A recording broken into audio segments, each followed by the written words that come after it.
लवकुश की कथा।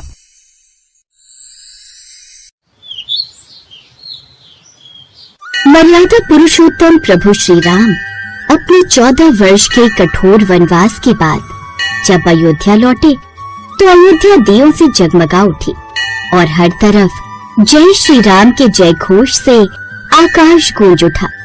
समय समय पर राम जी गुप्तचरों को प्रजा की खबर लेने के लिए भेजते रहते थे। एक दिन जब गुप्तचर लौटे तो उनका चेहरा उतरा हुआ था। देखो, मैं तुम्हारा राजा हूँ, इसलिए मुझसे निसंकोच अपनी बात कहो। महाराज, राज्य में एक धोबी ने अपनी पत्नी को लेकर कुछ ऐसा कहा है जो आपके कान तक पहुंचना आवश्यक है। ऐसा क्या कहा है धोबी ने? विस्तार से कहो। महाराज, एक धोबी की पत्नी 4 दिन से घर से गायब थी। जब वो लौटी तो उसने धोबी को कुछ नहीं बताया कि वो कहाँ थी। इस पर धोबी ने उसे घर में घुसने से मना कर दिया और कहा, बोलो गुप्तचर, क्या कहा धोबी ने? महाराज, हमने अपने कानों से सुना। धोबी अपनी पत्नी से कह रहा था कि मैं कोई राम नहीं हूँ जिसकी पत्नी सीता को रावण लंबे समय तक अपने पास रखे और फिर भी उसे स्वीकार कर ले। मुझको ऐसा वैसा मत समझना। जा, चली जा मेरे सामने से। गुप्तचर की बातें सुनकर श्री राम कुछ पलों के लिए शांत हो गए। फिर उन्होंने धैर्य से काम लिया और उस गुप्तचर के माध्यम से उस धोबी को बुलवाया।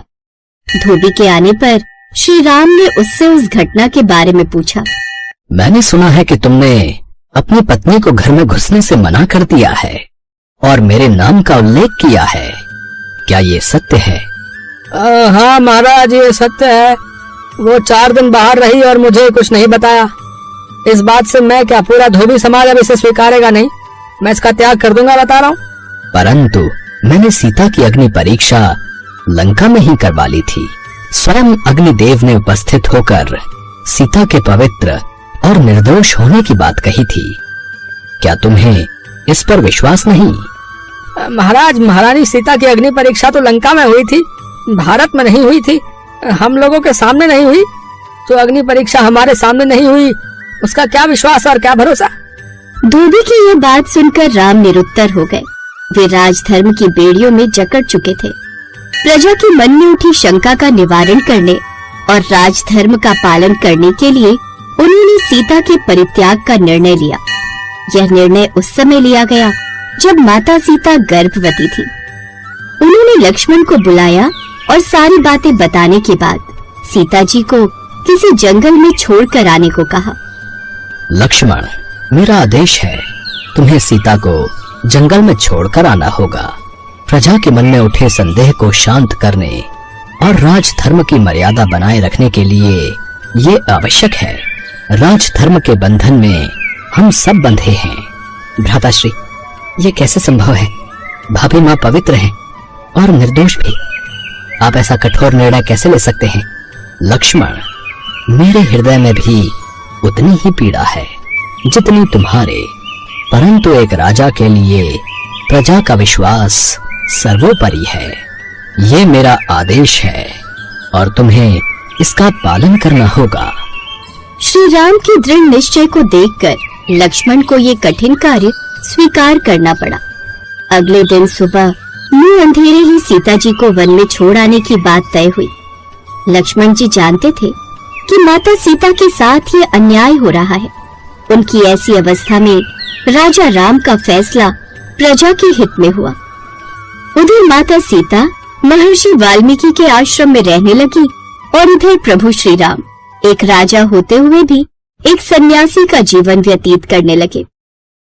वन में महर्षि वाल्मीकि के आश्रम में माता सीता ने 2 पुत्रों को जन्म दिया जिनका नाम रखा गया लवकुश।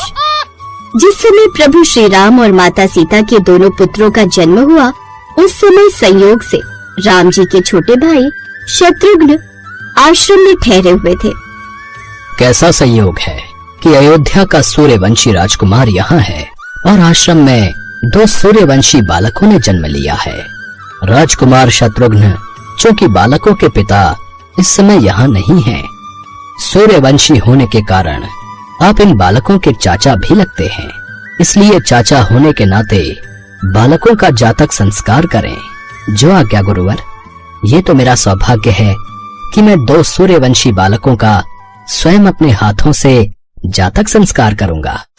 माता सीता को आश्रम की सेविकाएं बताती हैं कि उनके दोनों बालकों का जातक संस्कार राजकुमार शत्रुघ्न के हाथों हो रहा है। यह सुनकर माता सीता की आंखों में खुशी के आंसू आ जाते हैं। महर्षि वाल्मीकि कुशा की एक डंडी लेते हैं और उसी के आधार पर दोनों बालकों का नाम रखते हैं। कुशा के अग्रभाग को कुश व निचले भाग को लव कहते हैं, इसलिए कुश बड़ा भाई और लव छोटा भाई। लवकुश, लवकुश, वनदेवी, गुरुदेव ने दोनों बालकों का नाम लवकुश रखा है। राजकुमार शत्रुघ्न अपने गले में पड़ी मोतियों की मालाएं बालकों को आशीर्वाद स्वरूप भेंट करते हुए पहना देते हैं। धीरे धीरे अपनी माता सीता के लालन पालन और महर्षि वाल्मीकि की शिक्षा दीक्षा पाकर दोनों भाई बड़े होने लगे। समय बीतता गया। लव और कुश महर्षि वाल्मीकि के सानिध्य में बड़े हुए और सभी विद्याओं में निपुण हो गए। उन्होंने न केवल शास्त्रों का ज्ञान प्राप्त किया, बल्कि धनुर्विद्या विद्या और युद्ध कला में भी अद्भुत कौशल दिखाया। महर्षि वाल्मीकि ने लवकुश दोनों बालकों को अपने द्वारा लिखित महान ग्रंथ रामायण का भी पाठ पढ़ाया। अयोध्या में राजधर्म का पालन करते हुए भगवान राम ने अपने राज्य की समृद्धि, शांति और प्रभुत्व स्थापित करने के लिए एक भव्य अश्वमेध यज्ञ का आयोजन करने का निश्चय किया, जिसमें सभी गुरुओं के परामर्श से प्रभु श्री राम ने माता सीता की अनुपस्थिति में पत्नी रूप में माता सीता की स्मृति को अपने साथ यज्ञ में बैठाने का निर्णय लिया। इस यज्ञ में एक घोड़ा स्वतंत्र रूप से छोड़ा जाता है और जहाँ जहाँ वह घोड़ा जाता है वो भूमि उस राजा की मानी जाती है। यदि कोई उस घोड़े को रोकता है तो उसे रोकने वाले राजा से युद्ध करना पड़ता है। राम ने अपने यज्ञ का अश्व छोड़ा, जिसके साथ लक्ष्मण, वीर हनुमान, सुग्रीव और शत्रुघ्न आदि समेत शक्तिशाली योद्धा थे जो घोड़े की रक्षा कर रहे थे। अश्व भ्रमण करता हुआ महर्षि वाल्मीकि के आश्रम के समीप वन में पहुंचा। लव और कुश ने जो आश्रम के पास ही खेल रहे थे उस घोड़े को देखा। उस पर एक पट्टिका बंधी थी जिस पर लिखा था कि यह अश्व अयोध्या के चक्रवर्ती सम्राट श्री राम के अश्वमेध यज्ञ का है। भ्राताश्री, ये कैसा अश्व है और इसके गले में ये पट्टिका क्यों बंधी है? ये तो महाराज राम के अश्वमेध यज्ञ का घोड़ा है। इसका अर्थ है कि जहाँ तक ये घोड़ा जाएगा वो भूमि महाराज राम की होगी। ऐसा कैसे हो सकता है? ये तो हमारे गुरु वाल्मीकि का आश्रम है और ये भूमि भी उन्हीं के प्रभाव क्षेत्र में आती है। कोई राजा बिना अनुमति के इस भूमि को कैसे अपना कह सकता है? मैं इस घोड़े को बांधूंगा। लव ने साहस पूर्वक उस अश्व को पकड़कर बांध दिया। घोड़े के साथ आए राजा राम के सैनिक और योद्धा ये देखकर हैरान रह गए। उन्होंने बालकों को चेतावनी दी, पर लव और कुश अपनी बात पर अडिग रहे। देखते ही देखते राम की सेना और दोनों बालकों के बीच युद्ध छिड़ गया। लव और कुश ने अपनी अद्भुत धनुर्विद्या और युद्ध कौशल से राम जी की विशाल सेना को पराजित करके मूर्छित कर दिया। अब हनुमान जी लव और कुश के सामने खड़े थे। हनुमान जी ने लव कुश की ओर देखा तो वह समझ गए कि यह बालक कोई और नहीं, स्वयं सीताराम के यशस्वी पुत्र हैं। हनुमान जी कुछ नहीं बोले, वह स्वयं ही जानबूझकर उनके बंधक बन गए। लव और कुश हंसने लगे। ये समाचार जब अयोध्या में भगवान राम तक पहुंचा तो वे स्वयं युद्ध भूमि की ओर प्रस्थान करने को विवश हुए। जैसे ही क्रोधित होकर प्रभु श्री राम ने लवकुश पर बाण चलाने के लिए धनुष उठाया, तभी महर्षि वाल्मीकि वहां आ गए। उन्होंने प्रभु श्री राम को युद्ध करने के लिए रोक दिया और एक राजा की नीति अपनाने के लिए कहा। कुश और लव महाराज राम से प्रश्न करते हैं कि उन्होंने माता सीता का त्याग क्यों किया, जबकि माता सीता निर्दोष थी। तब प्रभु श्री राम उन्हें बताते हैं कि उन्होंने राजधर्म का पालन किया है। महर्षि वाल्मीकि के कहने पर लवकुश महाराज राम को उनका घोड़ा लौटा देते हैं और उनसे क्षमा मांगते हैं, और फिर समय आने पर महर्षि वाल्मीकि द्वारा सिखाई गई रामायण को सुरों से सजाकर लवकुश ने सभी सभाजनों के बीच रामायण का गुणगान किया। तो अंत में जब यह बात सामने आई कि लवकुश कोई और नहीं बल्कि स्वयं प्रभु श्री राम के ही पुत्र हैं, प्रभु श्री राम ने अपने दोनों पुत्रों को हृदय से लगा लिया। यह वही समय था जब प्रभु श्री राम का अपने पुत्रों लव और कुश से मिलन होता है और माता सीता अपने दोनों पुत्रों लव और कुश को अपने पति प्रभु श्री राम को सौंपकर धरती में समा जाती हैं।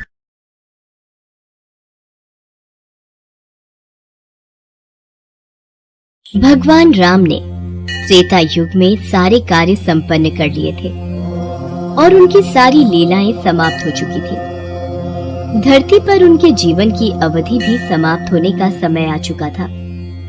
लेकिन समय समाप्त होने के बाद भी मृत्यु के देवता यमराज भगवान राम के समीप उनके प्राण हरने नहीं आ पा रहे थे, क्योंकि रामदूत हनुमान भगवान राम के प्राण रक्षक थे, जो स्वयं महाकाल का एक रूप है और महाकाल से उनके आराध्य भगवान राम के प्राण छीनने की हिम्मत ना तो किसी काल में थी और ना ही किसी अन्य देवता में। काल चक्र और समय चक्र को आगे बढ़ाने के लिए भगवान राम की मृत्यु होना जरूरी था। ऐसे में भगवान राम ने एक उपाय निकाला और अपनी एक अंगूठी महल के किसी छेद में गिरा दी और हनुमान जी से बोले, हनुमान, मेरी प्रिय अंगूठी धरती में वहाँ उस छेद में चली गई है। क्या तुम पाताल लोक से मेरी अंगूठी ढूंढ कर ला सकते हो? प्रभु, बस इतनी सी बात। मैं अभी जाता हूँ और शीघ्र ही आपकी अंगूठी लेकर आता हूँ। हनुमान जी अंगूठी ढूंढने पाताल लोक में चले गए। वो अंगूठी को पकड़ने जाते और वो और नीचे चली जाती। हनुमान जी पाताल लोक में पहुँचे। वहाँ वो नागों के राजा नागराज से मिले। नागराज ने उन्हें अंगूठियों से भरा एक कक्ष दिखाया। इस कक्ष में बहुत सारी अंगूठी रखी हुई है। आप प्रभु राम की अंगूठी ढूंढ सकते हैं। यहाँ तो बहुत सी अंगूठियाँ पड़ी हैं। इनमें से प्रभु राम की कौन सी है, ये मुझे देखना होगा। राम जी की युक्ति काम आ गई। हनुमान जी अंगूठी ढूंढने लगे। इसमें उन्हें काफी समय लग गया। हनुमान जी को अयोध्या में न देखकर यमराज ने अयोध्या में प्रवेश किया और वे एक संत का रूप धारण कर भगवान राम जी के महल में पहुंच गए। तब संत के भेष में यमराज भगवान राम से मिले और भगवान राम से बोले, प्रभु, आपको मुझे वचन देना होगा कि हम दोनों की बातों को गुप्त रखा जाए और जो कोई भी हमारी बातों को सुने उसे मृत्यु दंड दिया जाए। आप निश्चिंत रहिए, मैं इसी क्षण सभी द्वारपालों को बाहर भेज देता हूँ। राम जी ने लक्ष्मण को बुलाया और उनसे कहा, लक्ष्मण, ये मुनिवर मेरे साथ कुछ गंभीर वार्तालाप करना चाहते हैं। तब तक तुम द्वार पर ही पहरा देना और कोई भी अंदर न आने पाए, इस बात का ख्याल रखना, वरना तुम मृत्यु दंड को प्राप्त हो जाओगे। जो आज्ञा भैया, मैं आपके आदेश का पालन करूंगा। लक्ष्मण के जाने के बाद उस संत ने भगवान राम को अपना असली रूप दिखाया और बोले, हे प्रभु, मैं आप ही का सेवक हूँ और आपने ही मुझे ये कर्म दिया है कि इस संसार से समस्त जीव जंतु एवं प्राणियों का प्राण हरना, और ये मेरा धर्म भी है। मैं भगवान शिव और ब्रह्मा की आज्ञा से आपसे ये कहने आया हूँ कि आपने जो अपना समय इस पृथ्वी लोक पर निश्चित किया था, वो समय पूर्ण हो चुका है और अब आपको अपने धाम लौट जाना चाहिए। इससे सभी देवी देवताओं में आपको विष्णु स्वरूप में देखकर उत्साह की लहर दौड़ जाएगी। इस पर भी हे प्रभु, आपको कुछ और समय इस पृथ्वी लोक पर बिताना है तो आप रह सकते हैं। भगवान राम तो अंतर्यामी है। वो यमराज की बातों को सुनकर मंद मंद मुस्कुरा रहे थे। भगवान राम और यमराज के बीच वार्तालाप चल ही रही थी कि इतने समय में भगवान राम के महल में दुर्वासा ऋषि आ पहुँचे। प्रणाम गुरुवर, कहिए मैं आपकी क्या सेवा कर सकता हूँ? हमें भगवान राम से मिलना है, अभी तुरंत। गुरुवर महाराज, भैया राम अभी किसी से नहीं मिल सकते। उन्होंने किसी को भी कक्ष में न आने का आदेश दिया है। मैं उनके समक्ष नहीं जा सकता। लक्ष्मण की बातों को सुनकर दुर्वासा ऋषि को क्रोध आ गया और वो श्राप देने लगे। मेरा इतना घोर अपमान! अगर मुझे राजा राम से नहीं मिलने दिया गया तो मैं पूरी अयोध्या नगरी को अपने श्राप से जलाकर भस्म कर दूंगा। अगर मैं इन्हें भैया के महल में जाने दूं, तो सिर्फ मुझे ही मृत्युदंड मिलेगा, लेकिन अयोध्या नगरी तो बच जाएगी। गुरुवर, मैं भैया को आपके आने की सूचना देकर आता हूँ। लक्ष्मण भगवान राम के कक्ष में चले गए। लक्ष्मण को सामने देख भगवान राम चौंक गए और यमराज अंतर्ध्यान हो गए। राम जी दुखी हुए कि एक राजा होने के नाते उन्हें लक्ष्मण को मृत्यु दंड देना होगा। राम जी ने अपने कुलगुरु से इस विषय में वार्तालाप किया। राम, किसी अपने का त्याग करना भी मृत्यु दंड के बराबर है, इसलिए तुम लक्ष्मण का त्याग कर दो। लक्ष्मण ने गुरुदेव और राम जी के बीच हुआ वार्तालाप सुन लिया और वे श्री राम से बोले, भैया, आप मेरा त्याग मत करना, मैं ये सहन नहीं कर पाऊंगा। आपके वचन का पालन करते हुए मैं स्वयं ही अपने शरीर का त्याग कर दूंगा। लक्ष्मण ने अपने भ्राता श्री राम का वचन निभाने के लिए अयोध्या की सरयू नदी में समाधि लेकर शेषनाग का रूप ले लिया और फिर भगवान विष्णु के निवास स्थान क्षीर सागर में जाकर उत्पन्न हो गए। उसके बाद भगवान राम भी लक्ष्मण के वियोग में थे। उन्होंने भी सरयू नदी में जाकर जल समाधि ले ली और अपने परम धाम को चले गए। उसके पश्चात हनुमान जी जब अंगूठी लेकर वापस लौटे तो प्रभु राम को महल में न पाकर हनुमान जी बहुत दुखी हुए। प्रभु, आपने जानबूझकर मुझे पाताल लोक में भेजा था ताकि मैं आपको रोक ना सकूं। प्रभु, आपकी आज्ञा पाकर मैं धरती पर ही रहूंगा और जहां कहीं भी आपके नाम का भजन और कीर्तन होगा, वहां मेरी कृपा हमेशा बनी रहेगी। हनुमान जी को भगवान राम जी से अमरता का वरदान प्राप्त है।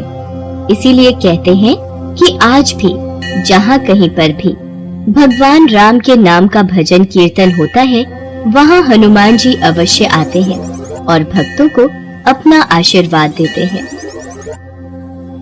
इस प्रकार की रोचक कहानियों को सुनने के लिए हमारे इस चैनल को लाइक, शेयर और सब्सक्राइब करें और हाँ, बेल आइकन जरूर दबाएं ताकि रोचक कहानियों का नोटिफिकेशन सबसे पहले आप तक पहुँचे।